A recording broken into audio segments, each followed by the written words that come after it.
നമസ്കാരം, ഏവർക്കും ജാഗ്രത ന്യൂസിലേക്ക് സ്വാഗതം. സ്വകാര്യ ആവശ്യങ്ങൾക്ക് ഉപയോഗിക്കുന്ന പ്രൈവറ്റ് വാഹനങ്ങൾ റെന്റിന് നൽകുന്നവർക്കെതിരെ ഒരു പരാതിയുമായി ഇപ്പോൾ Keraleeyam drivers organisation, taxi organisation ഇപ്പോൾ രംഗത്തേക്ക് വന്നിട്ടുണ്ട്. അവർ ഇപ്പോൾ നമ്മളോടൊപ്പം ചേരുന്നുണ്ട്. ചേട്ടാ നമസ്കാരം, എന്താണ് ഈ ഒരു വിഷയം? ഇപ്പോൾ ഇത് വിഷയം എന്ന് പറയുന്നത്, കഴിഞ്ഞ ദിവസം നമ്മുടെ കോട്ടയം ജില്ലയിലെ 4 പോലീസ് സ്റ്റേഷനുകളിൽ കുറച്ച് വാഹന ഉടമകൾ വാഹനം ഇതുപോലെ ഒരാൾക്ക് കൊടുത്തതിന് ശേഷം അദ്ദേഹം അത് മറിച്ചു വിറ്റുവെന്നും പറഞ്ഞു ഇത് നമ്മൾ പത്രത്തിൽ കണ്ടു. ആ പത്രത്തിൽ കണ്ടതിൻ്റെ അടിസ്ഥാനത്തിൽ നമ്മൾ അതിനെക്കുറിച്ച് അന്വേഷിക്കുകയും അത് റെന്റ് നൽകിയതാണെന്ന് അറിയാനും സാധിച്ചു. അപ്പം നിലവിൽ ഈ വാഹനം ഇവരുടെ കയ്യിൽ നിന്നും റെന്റ് എടുക്കുകയും അത് മറിച്ചു വിൽക്കുകയും ചെയ്ത ആളെ കോടതിയിൽ കീഴടങ്ങിയിട്ട് അദ്ദേഹം റിമാൻഡിലാണ്. എന്നാൽ ഇതിന് പ്രേരിപ്പിക്കുന്ന ഒരു ഘടകം ഈ വാഹനം കൊടുത്തവരാണ് എന്നുള്ള ഒരു ആക്ഷേപമാണ് ഞങ്ങൾ ഉന്നയിക്കുന്നത്. കാരണം ഒരു കുറ്റം ചെയ്യുന്ന ഒരാളെ പ്രേരിപ്പിക്കുന്ന തലത്തിൽ സ്വകാര്യ ആവശ്യത്തിന് വേണ്ടി എടുത്ത വാഹനം ഇതുപോലെ റെന്റായിട്ട് കൊടുത്ത് ഇങ്ങനെയുള്ള കുറ്റകൃത്യങ്ങൾക്ക് പ്രോത്സാഹിപ്പിക്കുന്നവർക്കെതിരെയും നമ്മുടെ പോലീസ് നടപടി സ്വീകരിക്കണം. കാരണം ഇങ്ങനെ കുറ്റകൃത്യങ്ങൾക്ക് ഓരോരുത്തരെ വീതം ഇങ്ങനെ പ്രോത്സാഹിപ്പിക്കുന്ന നടപടി സ്വീകരിക്കുന്നത് ശരിയല്ല. നാളെ ഇതുവരെ കണ്ടുവന്നുകൊണ്ടിരിക്കുന്നത്, ഇങ്ങനെയൊക്കെ കൊടുക്കുന്ന വാഹനങ്ങൾ എവിടെയെങ്കിലും കൊണ്ടുപോയി വിൽക്കുകയോ അല്ലെങ്കിൽ കളവ് പോവുകയോ ഒക്കെ ചെയ്യുമ്പോഴത്തേന് പോലീസ് അത് വളരെ കഷ്ടപ്പെട്ട് തപ്പിയെടുത്ത് കൊടുക്കുന്ന ഒരു പതിവാണുള്ളത്. പക്ഷെ ഇത് അറിഞ്ഞുകൊണ്ട് ഒരു കുറ്റകൃത്യത്തിലേക്ക് പോകുന്ന ഇവർ ശരിക്കും സംരക്ഷിക്കപ്പെടുകയാണ്. അത് പാടില്ല. നിയമം എല്ലാവർക്കും തുല്യമായിരിക്കണം. നിയമലംഘനം നടത്തുന്നത് ആരാണ്? മോട്ടോർ വാഹന നിയമത്തിൽ പ്രത്യേകം പറയുന്നുണ്ട്, സ്വകാര്യ ആവശ്യങ്ങൾക്ക് ഉപയോഗിക്കുന്ന വാഹനം ഒരു കാരണവശാലും ഇതുപോലുള്ള കാര്യങ്ങൾ ചെയ്യാൻ പാടില്ല. അതിന് സർക്കാർ അംഗീകൃതമായി നൽകിയിട്ടുള്ള റെന്റ് കാറുകളുണ്ട്, അത് മാത്രമേ ഉപയോഗിക്കാൻ പാടുള്ളൂ. അപ്പം ഈ കുറ്റം ചെയ്ത വാഹന ഉടമകൾ 40ഓളം ആളുകളുണ്ട്. അതാണ് നമുക്ക് മനസ്സിലാക്കാൻ കഴിഞ്ഞത്. ഈ 40 പേരും ഇതിന് കുറ്റക്കാരാണ്. അതിൽ നമ്മൾ മനസ്സിലാക്കേണ്ടത്, പൊതുജനങ്ങളുടെ സേവകനായ ഒരു പഞ്ചായത്ത് മെമ്പർ അടക്കം ഈ വാഹനം കൈമാറ്റം ചെയ്തിട്ടുണ്ടെന്നുള്ളതാണ്. അപ്പോൾ അവരൊക്കെ ഇങ്ങനെ നിയമങ്ങൾ പാലിക്കേണ്ടവർ തന്നെ നിയമലംഘനം നടത്തുമ്പോഴത്തേന് അവരും ഒന്ന് അറിഞ്ഞിരിക്കണമല്ലോ, ഇവിടുത്തെ നിയമങ്ങൾ നമുക്ക് പാലിക്കാനുള്ളതാണ്. അപ്പോൾ ഒരു കാരണവശാലും അവരെ ഇതിൽ നിന്ന് രക്ഷപ്പെടുത്താനും അല്ലെങ്കിൽ അവരെ സംരക്ഷിക്കാനും അധികാരികൾ ശ്രമിക്കരുത്. അവർക്കെതിരെ കൃത്യമായ നടപടി ഈ വിഷയവുമായിട്ട് ബന്ധപ്പെട്ടുണ്ടാവണം. ഇനി ഇതുപോലെ ആരും ആവർത്തിക്കപ്പെടാനായിട്ടുള്ളൊരു സാഹചര്യം ഉണ്ടാവരുത്. അപ്പോൾ ഈ നാട്ടിൽ നടക്കുന്ന ക്രൈമുകളിലെല്ലാം ഒരു 95% കാര്യങ്ങളിൽ ഉപയോഗിക്കപ്പെടുന്നത് ഇതുപോലുള്ള റെന്റ് കാറുകളും കള്ള ടാക്സികളുമാണ്. നിലവിൽ നമ്മളുടെ പല സംഭവങ്ങൾ ഈ അടുത്ത കാലത്ത് തിരുവനന്തപുരത്തൊക്കെ കൊലപാതകവും മറ്റു കാര്യങ്ങളൊക്കെ നടന്നപ്പോൾ ഇതുപോലെ റെന്റ് കാറിൽ വന്നിട്ടും ആണ് ഈ കാര്യങ്ങളൊക്കെ ചെയ്തിട്ടുള്ളത്. അങ്ങനെ ഒരു സൗകര്യം നമ്മുടെ നാട്ടിൽ ഉള്ളത് കൊണ്ടാണ് അതിനെ ദുർവിനിയോഗം ചെയ്തത്. അതിനെ തടയപ്പെടണം. ഇന്നിപ്പോൾ കോട്ടയം ജില്ലാ പോലീസ് മേധാവിയെ ഞങ്ങൾ കണ്ടപ്പോൾ അദ്ദേഹത്തിന് ഇത് കൃത്യമായി ബോധ്യപ്പെടുകയും അദ്ദേഹം അതിന് വേണ്ട നടപടിക്രമങ്ങൾ സ്വീകരിക്കാമെന്ന് നമുക്കൊരു ഉറപ്പ് നൽകിയിട്ടുണ്ട്. കൂടാതെ ഞങ്ങൾ ഒരാഴ്ച മുമ്പ് കോട്ടയം ജില്ലയിൽ ഇതുപോലെ കള്ള ടാക്സികളും റെന്റ് കാറുകളുമായി ബന്ധപ്പെട്ടിട്ട് കുറെ പ്രശ്നങ്ങൾ ചൂണ്ടിക്കാട്ടി അദ്ദേഹത്തിന് ഞങ്ങൾ രേഖാമൂലം പരാതി നൽകുകയും ഇന്ന് അതിൻ്റെ അടിസ്ഥാനത്തിൽ ഞങ്ങളെ ഇന്ന് അങ്ങോട്ട് ഇതിന് വിളിച്ചിട്ടുണ്ടായിരുന്നു, സ്റ്റേറ്റ്മെന്റ് കൊടുക്കാൻ വേണ്ടി. അപ്പം DYSPയുടെ അടുത്ത് പോയി ഞങ്ങൾ ഈ സ്റ്റേറ്റ്മെന്റ് ഒക്കെ കൊടുത്തിട്ടുണ്ട്. ഞങ്ങൾ പറഞ്ഞു വന്നത്, ഇത് ശരിക്കും ഈ സർക്കാരിൻ്റെ നിയമങ്ങൾ പാലിച്ച് സർവീസ്, ടാക്സ്, ഇൻഷുറൻസ്, ഫിറ്റ്നസ് എല്ലാം എടുത്ത് സർവീസ് നടത്തുന്ന ടാക്സിക്കാരെ സംബന്ധിച്ച് വലിയൊരു ബുദ്ധിമുട്ടാണിത്. നിയമവിരുദ്ധമായി ഇങ്ങനെ വാഹനങ്ങൾ എന്തിനാണ് തടയാനായിട്ട് ഒരു വഴിയില്ല. തടയാൻ ഇന്ന് പോലീസിന് കിട്ടിയ ഏറ്റവും നല്ല മാർഗമാണിത്. കാരണം എന്നാന്ന് വെച്ച് കഴിഞ്ഞാൽ, കുറ്റം ചെയ്യാനായിട്ട് പ്രേരിപ്പിക്കുന്നവർക്കെതിരെയാണ് ആദ്യമേ നടപടിയെടുക്കേണ്ടത്. ഇപ്പൊ ആ വാഹനം ഇവരുടെ കയ്യിൽ നിന്ന് വാങ്ങി വിൽപ്പന നടത്തിയ അദ്ദേഹത്തിനെ ഞങ്ങൾ ന്യായീകരിക്കുകയൊന്നുമല്ല. അതിന്റെ ആവശ്യവും ഞങ്ങൾക്കില്ല. അത് ഞങ്ങളുടെ ജോലിയല്ല, അത് ഉദ്യോഗസ്ഥരുടെ ജോലിയാണ്. അയാൾക്കെതിരെ ശിക്ഷ വാങ്ങി കൊടുക്കുക എന്നുള്ളത് പോലീസിന്റെ ജോലിയാണ്. പക്ഷെ അതിന് പ്രേരകമായ ഒരു ഘടകമാണിത്. ആ പ്രേരകമായ ഘടകം എന്ന് പറയുന്ന, ആരും വന്ന് നമ്മുടെ വീട്ടിൽ കിടക്കുന്ന വാഹനമൊന്നും അങ്ങനെ എടുത്തോണ്ട് പോകില്ലല്ലോ. ഇതിന് പല കഥകളും പറഞ്ഞുകൊണ്ട് ആൾക്കാർ വരും. ഇനിയിപ്പോ പോലീസിന് കൊടുക്കുന്ന സ്റ്റേറ്റ്മെന്റ്, ഞങ്ങൾ അങ്ങനെ കൊടുത്തതല്ല, ഇങ്ങനെ കൊടുത്തതാണ്, അതാണ് ഇതാണ്, അങ്ങനെയൊക്കെ പല കഥകളും വരും. പക്ഷെ ഇത് ഇവർക്ക് കൃത്യമായിട്ട് അതിനൊരു അതിന്റെ ആ വഴിയിലേക്ക് കിട്ടാത്തതാണ് പോലീസിനാണേലും മോട്ടോർ വാഹന വകുപ്പിനാണേലും നടപടിയെടുക്കാൻ പറ്റാത്തവർ. തെളിവുകളുടെ അടിസ്ഥാനത്തിൽ പലതും ചെയ്യാൻ കഴിയുകയുള്ളൂ. ഇതിലും വലിയൊരു തെളിവിന് ലഭിക്കാനുണ്ടോ?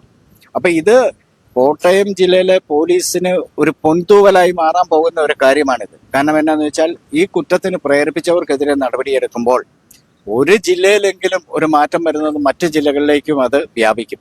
അവിടെയുള്ള പോലീസ് അധികാരികളും മോട്ടോർ വാഹന വകുപ്പും ഇതുപോലെ രംഗത്തേക്ക് വരും. നമ്മുടെ കുട്ടികളെ തട്ടിക്കൊണ്ടു പോകുന്നു, കള്ളപ്പണം കടത്തുന്നു, കൊലപാതകത്തിന് കൊണ്ടുപോകുന്നു. അതുപോലെ എല്ലാ പരിപാടികൾക്കും ഉപയോഗിക്കുന്ന ഇതുപോലുള്ള ഇതാണ്. ഈ വാഹനം എന്ന് പറയുന്നത് സുരക്ഷിതമായി റോഡിലൂടെ കൊണ്ടുപോകാനും അതോടൊപ്പം തന്നെ അതിന് കുറേ സുരക്ഷാ മാനദണ്ഡങ്ങൾ ഉണ്ടെന്നും ജനങ്ങൾ മനസ്സിലാക്കിയിരിക്കണം. ആ മനസ്സിലാക്കുന്ന ഒരു അഹങ്കാരത്തിന്റെ ഭാവമല്ല, എന്നാൽ നമ്മളുടെ നിയമങ്ങളുടെ ഭാഗമാണ് എന്ന് ഇവർക്ക് ബോധ്യപ്പെടണമെങ്കിൽ ഇതിനെയൊക്കെ തടയപ്പെടണം. ഇതിനെ തടയപ്പെടണം. ഇവിടെ 10, 12, 14 വാഹനങ്ങളൊക്കെ ഉള്ള ആൾക്കാരുണ്ട്. ഇതിങ്ങനെ വാങ്ങിയിട്ടിട്ട് അല്ലെങ്കിൽ ആരുടെയും പണയം പിടിച്ച് അത് കൈ പിടിച്ചുകൊണ്ട് അത് റെന്റിന് കൊടുക്കുക. അതൊരു ശരിയായ പ്രവണതയല്ല. ഏത് വിധേനയും കാശുണ്ടാക്കുക. ഒരു മനുഷ്യനെ കൊന്നിട്ടാണേലും പിടിച്ചു പറിച്ചിട്ടാണേലും എങ്ങനെയും കാശുണ്ടാക്കുക എന്നുള്ള ഒരൊറ്റ ലക്ഷ്യത്തിൽ മാത്രമായിട്ട് കുറച്ച് ആളുകളുണ്ട്. വർഷങ്ങളായിട്ട് നിലനിൽക്കുന്ന ഒരു സംഭവം തന്നെയാണ്. തീർച്ചയായിട്ടും ഇത് ഇന്നോ ഇന്നലെ തുടങ്ങിയ ഒരു സംഭവമല്ല. അതെ, നമ്മുടെ ടെക്നോളജി മാറുന്നതും വരുന്നതും അനുസരിച്ചിട്ട് ഈ കാര്യങ്ങളിൽ മാറ്റങ്ങൾ ഉണ്ടാവണം. കുറ്റകൃത്യത്തിന് പ്രോത്സാഹിപ്പിക്കുന്ന നടപടികൾ അത് ഈ കൊമേഴ്സ്യൽ വാഹനങ്ങളെ ഇന്ന് ഏറ്റവും കൂടുതൽ ബാധിക്കുന്ന ഒരു പ്രധാന ഘടകമായത്. ഒരു വാഹനം ഫിറ്റ്നസ് ചെയ്ത് പുറത്തിറങ്ങി വരുമ്പോഴത്തേന് ഏറ്റവും കുറഞ്ഞ ഒരു കാറിന്റെ കാര്യമാണ് പറയുന്നത്, ഒരു 80,000, 1,00,000 രൂപ ഒരു വർഷം മുടക്കുന്നുണ്ട്. അതിന്റെ എന്തേലും കിട്ടണ്ടേ? അതുപോലും കിട്ടുന്നില്ല, ജീവിക്കാൻ പറ്റുന്നില്ല. അപ്പൊ ഇങ്ങനെയുള്ളവരെ അധികാരികളെ സംരക്ഷിക്കരുത്. ഇതിൽ ഉദ്യോഗസ്ഥർക്കും ഉണ്ട് ഇതുപോലുള്ള വാഹനങ്ങൾ. ഉദ്യോഗ തലത്തിലുള്ള ആളുകളുടെയും കയ്യിൽ ഇതുപോലുള്ള സ്വകാര്യ വാഹനങ്ങളുണ്ട്. അവരെ ഓരോ കമ്പനികളെ ഏൽപ്പിച്ചിരിക്കുകയാണ്. അല്ലെങ്കിൽ ഏതെങ്കിലും ഒരു ബോർഡ് വെച്ചിട്ട് റെന്റേക്കാർ എന്ന് പറയുന്ന ആളുകളെ ഏൽപ്പിച്ചിട്ട് മാസം ഒരു എമൗണ്ട് അവരുടെ പോക്കറ്റിൽ വീഴുക. അപ്പൊ ജീവിക്കാൻ അവർക്കൊരു വഴിയുണ്ട്, അതിന് പുറത്ത് മറ്റൊരു വഴിയും കൂടെ അവർ കണ്ടെത്തുന്ന ഒരു സ്ഥിതി വിശേഷം. ഇതൊക്കെ കൃത്യമായിട്ട് പോലീസും മോട്ടോർ വാഹന വകുപ്പും നടപടി മുഖം നോക്കാതെ എടുക്കേണ്ടതായിട്ടുണ്ട്. ഇതിപ്പോ ഇദ്ദേഹത്തിന്റെ പേര് മനോജ് എന്നാണ്. അദ്ദേഹമാണ് ഇന്നിപ്പം SP പരാതി കൊടുത്തിട്ടുള്ളത്. അതിന്റെ അടിസ്ഥാനത്തിലാണ് ഞങ്ങൾ ഇന്നിപ്പം നിങ്ങളെ സമീപിച്ചതും. ഇത് നിങ്ങളുടെയൊക്കെ ഒരു ശ്രമഫലമായിട്ട് ഈ കാര്യങ്ങൾ നല്ല രീതിയിൽ പൊതുജനങ്ങളിലേക്ക് എത്തിക്കണം. അത് തീർച്ചയായിട്ടും ഇതുപോലുള്ള കുറ്റകൃത്യങ്ങൾക്ക് അവരുടെ കഷ്ടപ്പാടുകൾ വാങ്ങിയെടുത്ത വാഹനം അവരുടെ മുറ്റത്ത് കിടക്കണമെങ്കിൽ അവരെന്ത് ചെയ്യണം? ഇതുപോലുള്ള ആളുകളുടെ കൈകളിൽ അല്ലെങ്കിൽ ഈ റെന്റിന് വരുന്നവർക്ക് കൊടുക്കരുത്. അത് അവരെയും അതിൻ്റെ അകത്ത് കുറ്റക്കാരാകുമെന്നുള്ള കാര്യത്തിൽ ഒരു സംശയവും വേണ്ട. അതുകൊണ്ട് ഇങ്ങനെയുള്ള കാര്യങ്ങളെ പ്രോത്സാഹിപ്പിക്കാനോ അല്ലെങ്കിൽ അതിന് മുന്നിൽ നിൽക്കുന്നവരെയോ നിയമത്തിന് മുന്നിൽ കൊണ്ടുവരുന്നതിലും ഞങ്ങൾക്ക് ഒരു മടിയുമില്ല. അതിൻ്റെ പിന്നാലെ ഞങ്ങൾ എവിടെ വരെയും പോകും. അത് ഇതിനൊരു പരിസമാപ്തി എവിടെയെങ്കിലും ഉണ്ടാകും എന്നൊരു പ്രതീക്ഷത്തിന് 8 വർഷക്കാലമായി കളക്ടാക്സിയും റെന്റ് കാറും ഒക്കെ ആയിട്ട് അതിൻ്റെ പിന്നാലെ ഞങ്ങൾ സഞ്ചരിക്കാൻ തുടങ്ങിയിട്ട് ഇപ്പം മാറ്റങ്ങൾ വന്നു തുടങ്ങിയിട്ടുണ്ട്.